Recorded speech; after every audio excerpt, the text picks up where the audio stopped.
오늘은 이제 마지막 날이고 영적 전쟁과 기도에 대한 말씀을 좀 드리려고 하는데, 기도에는 이제 종류가 있습니다. 오늘 여러분들 교재를 보시면 세 가지 종류의 기도가 나오는데, 먼저 마태복음 6장 5절 읽어보겠습니다. 다 함께 시작. 또 너희는 기도할 때 외식하는 자와 같이 하지 말라. 그들은 사람에게 보이려고 회당과 큰 거리 어귀에 서서 기도하기를 좋아하느니라. 내가 진실로 너희에게 이르노니 그들은 자기 상을 이미 받았느니라. 기도가 이제 세 종류가 있다고 그러는데요. 저 기도는 목적이 뭐냐? 사람에게 보이려는 게 목적이에요. 신경을 많이 쓰지요. 사람에게 잘 보여야 되니까. 그러면 기도가 끝난 다음에 사람들이 뭐라고 그러겠어요? 기도를 얼마나 그렇게 잘하시냐고. 이제 칭찬을 받아요. 그러면 칭찬받고 끝이에요. 보세요. 진실로 너에게 이르노니 그들은 자기 상을 이미 받았느니라. 왜냐하면 사람에게 칭찬받으려고, 사람에게 잘 보이려고 기도라는 걸 해서 칭찬을 받았어요. 그러면 상을 받은 거잖아요. 목적을 이룬 거잖아요. 그게 끝이에요.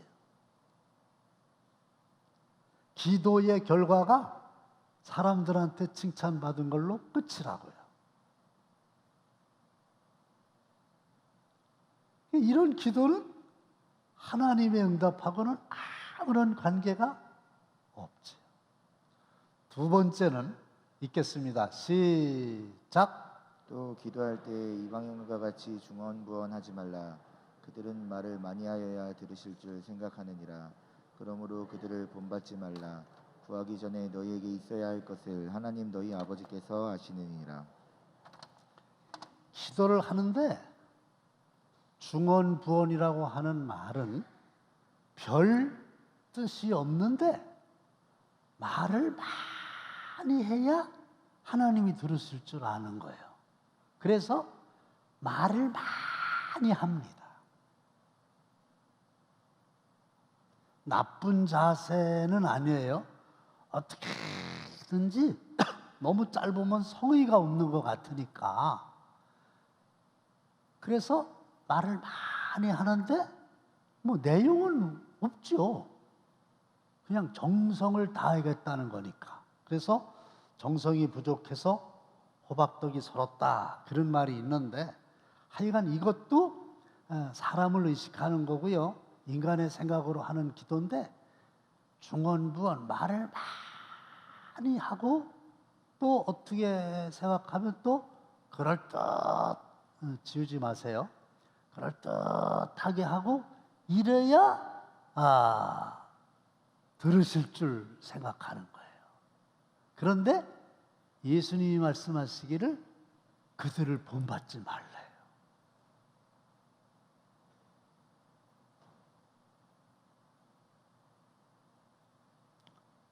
우리 아들이 자기 엄마 생일 때 초등학교 들어가기 전에 기도를 하라 그랬더니 그동안 들은 게 있잖아요. 그러니까 이제 자기 엄마를 위해서 초등학교 들어가기도 전에 기도를 하는데, 내용은 제가 정확하게 지금 모르겠는데 쉽게 얘기하면 이거예요. 처음에 너무 거창하게 시작을 했어요. 세계 평화와 인류를 위해서, 예를 들어서 그런 걸로 시작을 했어요. 이게 마무리가 안 되잖아요. 그 역량으로 엄마 아빠에게 좀 멋지게 한번 기도하라고 그러니까 그동안 들은 것도 있고 그래서 폼을 잡고 시작했는데 마무리를 끝까지 못했어요.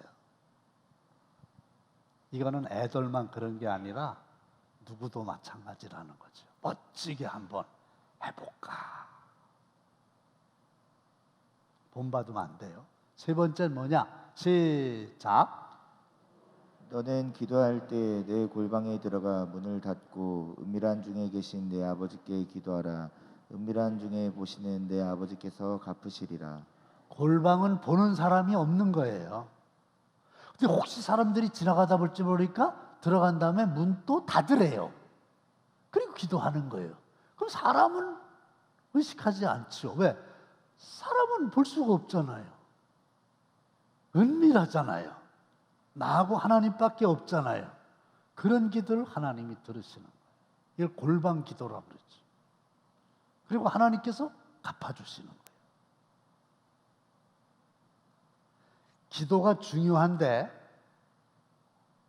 우리도 오늘 특별 새벽 기도회로 모였는데 제자들은 예수님께 설교하는 법을 가르쳐 주세요. 교육법을 가르쳐 주세요. 귀신을 쫓아내는 방법을 가르쳐 주세요. 그런 적은 없어요. 우리가 기도를 어떻게 해야 되는지 가르쳐 주세요. 그랬더니 예수님께서 기도는 이렇게 하는 거야. 그러면서 샘플로 주기도문을 가르쳐 주신 거예요. 하늘에 계신 우리 아버지요. 그래서 하나님께 드리는 기도라는 거죠. 이건 너무 쉬운 거고, 그 다음에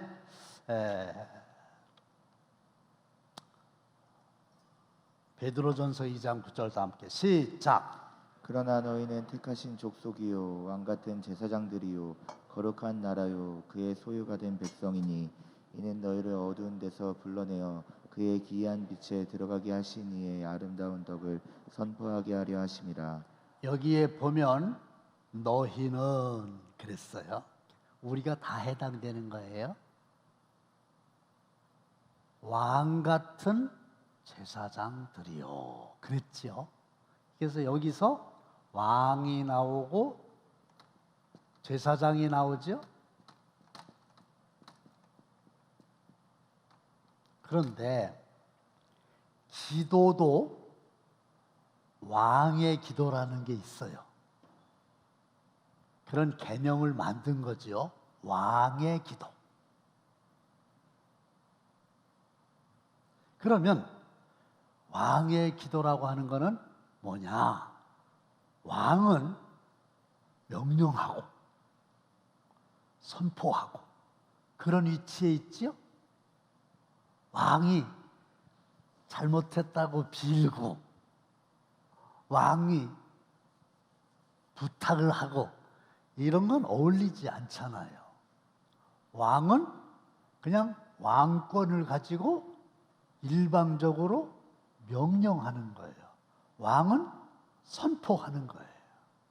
그러면 다른 신하들은, 백성들은 복종해야만 되는 거예요. 그래서 어명이요 그러면 왕의 명령이라는 거잖아요.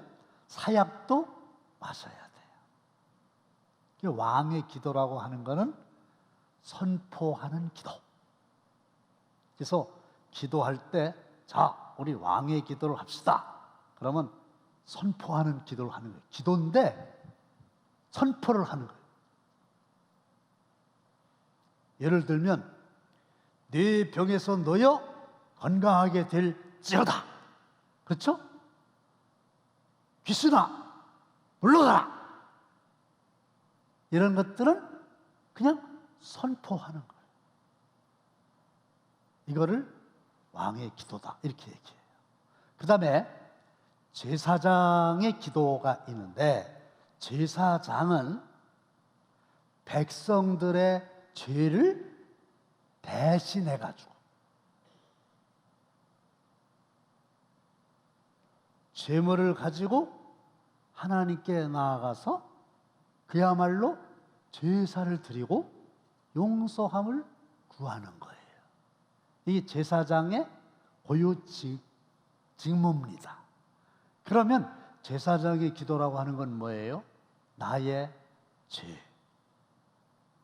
또 중보기도니까 다른 사람의 허물 이런 걸 다 가지고 하나님께 나와서 용서해 주세요.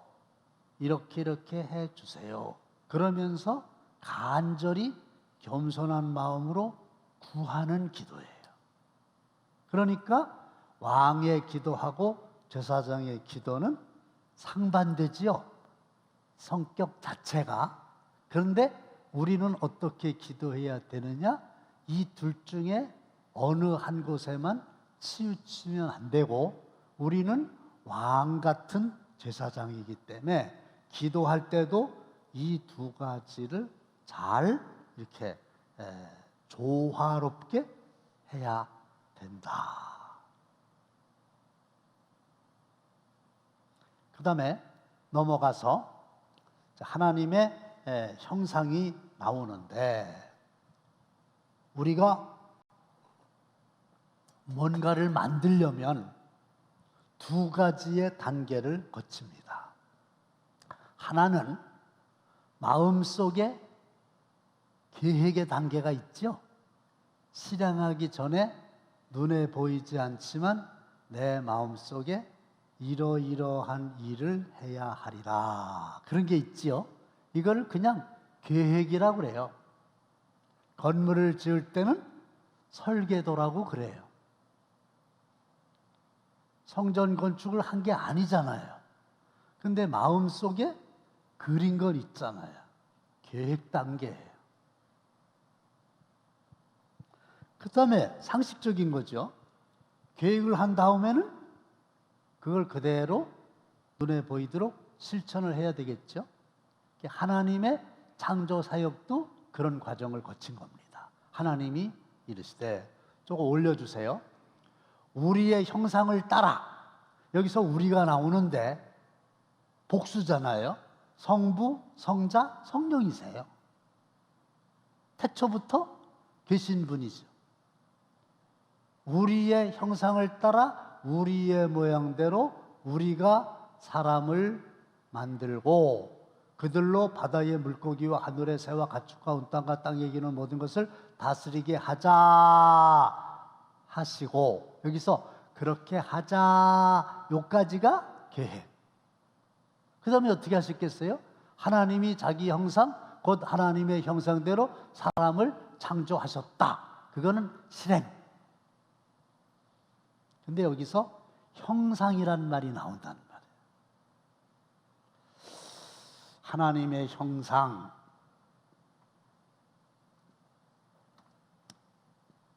이마고 데이라고 하는 건데,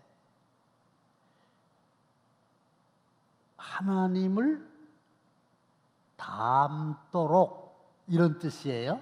창조하신 거예요. 근데 여기서 닮았다 하는 것이 겉모양은 아닐 거라는 거지요. 자식은 부모님을 닮잖아요. 그게 형상을 닮았다, 이렇게 말할 수 있어요. 그런데 그게 외모는 아닐 거라는 거지. 하나님의 형상을 닮았다는 게. 왜냐하면 하나님은 영이시니까. 생김새가 하나님을 닮았다, 그건 아닐 거라는 거지요. 그러면 하나님의 형상대로 창조되었다고 할 때 이 형상은 뭐냐? 도덕적인 성품이죠. 성품. 품성 혹은 성품. 이게 중요해요. 이게 본질인 거예요. 그래서 우리 사무엘 크레스는 첫 번째 1시간은 하나님의 말씀을 암송하는 거예요. 계속 암송할 겁니다. 이것만 암송하는 게 아니라 영어 찬양도 암송하고 2절도 가르쳐서 암송하게 하고 암송하는 거죠. 그 다음에 나머지 절반의 시간은 성품을 가르치는 거라 그랬잖아요. 가르치고 실습하고. 그래서 성품이, 형상이 하나님을 닮도록 해야 진짜 하나님을 닮는 거거든요. 그러니까 너무 중요한 교육을 하는 거예요. 여러분들이 기도해 주셔야 되고, 앞으로도 더 발전해 나가야 되고, 여러분들의 손자, 손녀, 아들, 딸 보내셔야 되고, 욕심이 많은 분은 새로 애를 만들어 가지고 보내셔야 된다. 사무엘처럼 키워야 되니까. 성품이란 말이에요. 그런데 하나님이 하나님의 형상을 따라 사람을 창조하시고 명령하신 게 있어요. 다시 한번 보여주세요. 이 계획 속에 뭐가 있었느냐 하면은 그들로 사람이죠. 바다의 물고기와 하늘의 새와 가축과 온 땅과 땅에 기는 모든 것을 다스리게 하자. 그래서 사람이 하나님의 피조물을 다 다스릴 수 있도록 하는 게 하나님의 계획이었어요. 사람도 피조물이지만 사람만이 나머지 모든 피조물들을 다스릴 수 있도록 권한을 위임하신 게 하나님의 뜻이에요. 그래서 사람을 만물의 영장이라고 그러는 거예요. 아셨죠? 다스림, 통치. 자, 그러면 하나님께서 사람을 하나님의 뜻대로 하나님의 형상대로 창조하신 목적이 세 가지가 있어요. 하나는 뭐냐? 여러분들 교재에 보면은 첫 번째가 뭡니까? 하나님의 형상을 설명해 보시오. 설명해 드렸죠? 하나님께서 인간을 하나님의 형상으로 만드신 목적이 뭘까요? 첫째가 교제하기 위해서. 이제 하나님은 펠로우십이라고 그러는데 우리하고 교제하기를 원하시는 거예요. 하나님은 짐승들하고 교제하시는 게 아니고요. 사람하고만 교제를 하세요. 왜? 하나님의 형상을 담게 창조했기 때문에 통하는 거예요. 교제가 참 중요합니다. 교제가 신앙생활에서도 아주 중요하고 일반 생활에서도 아주 중요합니다. 그래서 교회에서도 반드시 교제 공간이 넉넉하게 있어야만 되는 거예요. 그리고 교제가 목적이에요. 그래서 내가 어디 휴가를 갔다. 그래서 누구를 연락해서 만났다. 그거는 휴가 간 김에 어떤 목적을 달성하기 위해서가 아니라 그냥 쉬러 갔는데 그냥 교제가 목적으로 사람들을 만나는 거예요.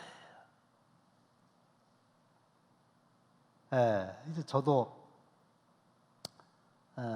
이제 다녀왔는데, 가서 여러 사람들을 만나는 거예요. 그래서 20년도 넘었는데 처음에 교회에 개척할 때에 권사님이 강릉에 계신다고 연락이 와서 그러냐고 그러면 저도 그쪽에 가서 한 주간 쉬는데 내가 강릉으로 가겠다고 그래서 1시간 거리니까 이제 경포대 가서 20몇 년 만에 처음 만난 거예요.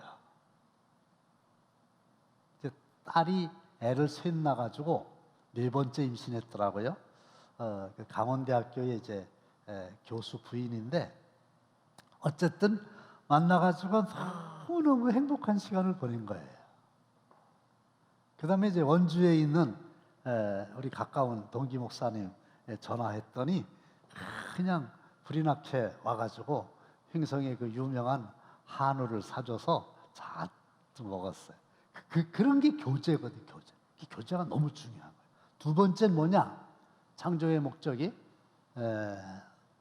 하나님께서는 열방의 하나님을 보여주기 위해서 하나님의 형상으로 창조하셨다. 그래서 사람을 통해서 하나님을 증거케 하려고. 그래서 우리는 하나님을 찬양하기 위해서 하나님이 만드셨고 우리로 하여금 다른 사람들을 구원하게 하려고 그리고 다른 피조물들도 오히려 구원하게 하려고 우리를 만드신 거고 세 번째가 뭐냐면 다스리게 하려고 만드신 거예요. 그래서 우리는 애초에 하나님의 계획 속에 인간을 제외한 모든 것들을 아멘 하세요. 다스릴 수 있는 권한을 하나님으로부터 위임받았어요. 믿으면 아멘 합시다. 이게 보통 존재가 아니란 말이에요.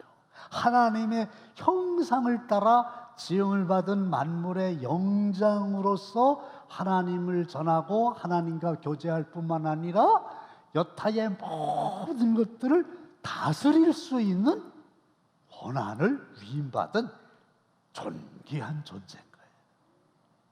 보통 사람들이 아니에요. 그런데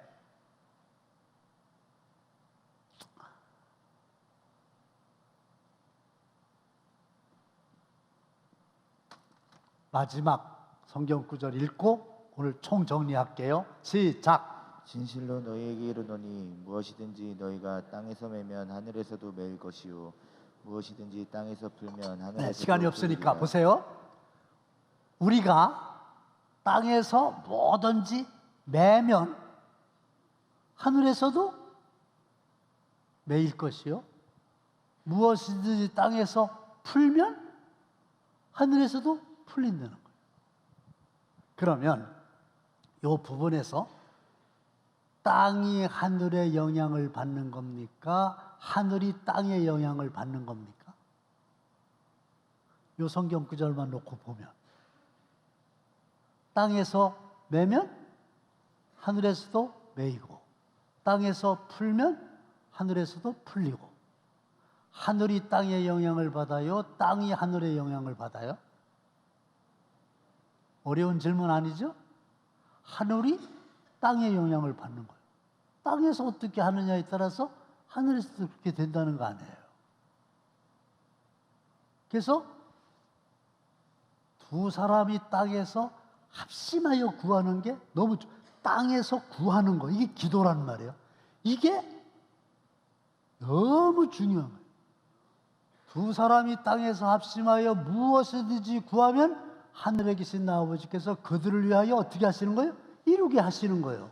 그러니까 여기서 어떤 기도를 하느냐에 따라서 하늘에서의 응답이 결정되는 거잖아요.